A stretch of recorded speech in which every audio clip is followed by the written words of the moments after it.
Hello, मैं उमा खेतान। जैसे श्रीमद् भागवत में बतलाया गया था कि अगर आप एक बार में ही किसी को सब कुछ पिलाने की कोशिश करते हो या सब कुछ सिखाने की कोशिश करते हो तो वो एक बार में आदमी नहीं सीख पाता है।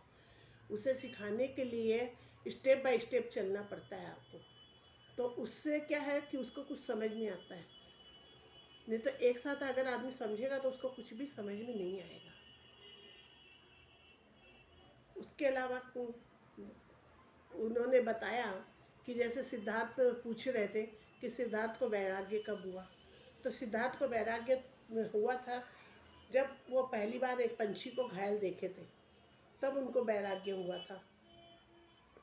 उसके बाद में उन्होंने पूछा धर्मराज युधिष्ठिर कौन है। तो युधिष्ठिर का नाम धर्मराज भी था और वो पांचों पांडव के बड़े भाई थे। तो इस तरह ये बात हुई। उसके अलावा उन्होंने बतलाया कि नारायण और विष्णु में क्या फ़र्क है। तो कहा गया कि नारायण जैसे ऊपर स्वर्गलोक में रहते हैं, सोने के सिंहासन पर विराजमान रहते हैं और उनके बगल में माता लक्ष्मी बैठती है, और विष्णु भगवान जो है नीचे सागर की लहरों में, सागर में शेष सैया के ऊपर रहते हैं और वहाँ पे माता लक्ष्मी उनके चरण दबाती है।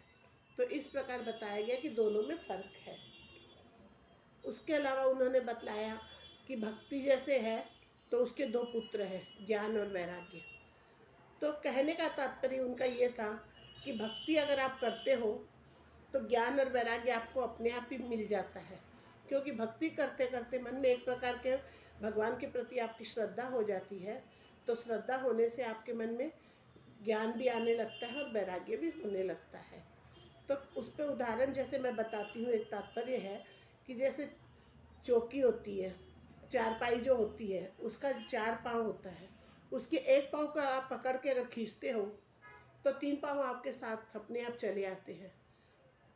इसी प्रकार अगर आप भक्ति में लीन रहते हो और भक्ति करते हो तो भगवान की कृपा से आपको ज्ञान और वैराग्य सब मिल जाता है। उसके अलावा आपका जीवन भी अच्छा कटता है। उसके अलावा एक बात ये भी है कि ज्ञान और वैराग्य भक्ति तो जैसे वृंदावन में बहुत है, इसलिए भक्ति वहाँ पे तो जवान है, बाकी सब जगह वो बूढ़ी हो चुकी है। इसके अलावा एक तात्पर्य मैं बताती हूँ, मेरी तरफ से मैं अपने समझा बता रही हूँ कि जैसे 4 ठो हम लोग के वेद है, यजुर्वेद, सामवेद, अथर्ववेद, अथर्ववेद, यजुर्वेद, सामवेद, ऋग्वेद, ये 4 वेद है। इन चारों वेदों का में 1 लाख करीबन श्लोक है।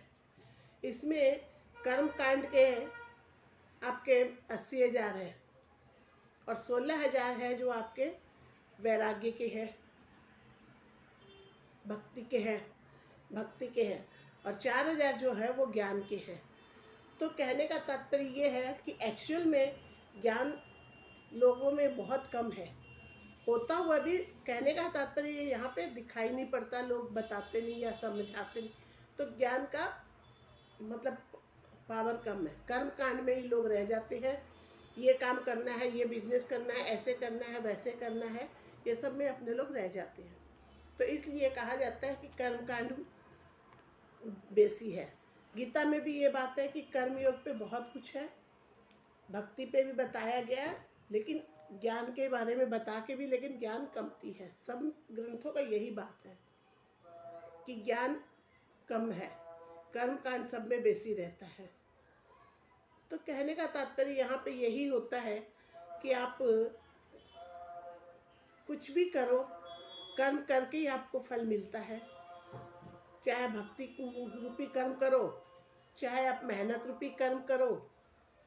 तो मेहनत करोगे बिजनेस के मामले में तो भी आपको फल अच्छा ही मिलेगा, लेकिन मेहनत तो करनी पड़ेगी और आपको ट्रेनिंग लेनी पड़ेगी। जैसे आज भगवान कृष्ण जैसे अर्जुन को शिक्षा देते हैं इसी तरह हम लोग को भी शिक्षा लेनी पड़ती है, हर बिजनेस में, हर काम में, हर फील्ड में। तो बिना ज्ञान और बिना ट्रेनिंग के कोई भी आप सक्सेस नहीं हो पाते हो। तो ये बहुत ज़रूरी है। दैट्स ऑल, बिग प्ले, बड़ा खेलते हैं।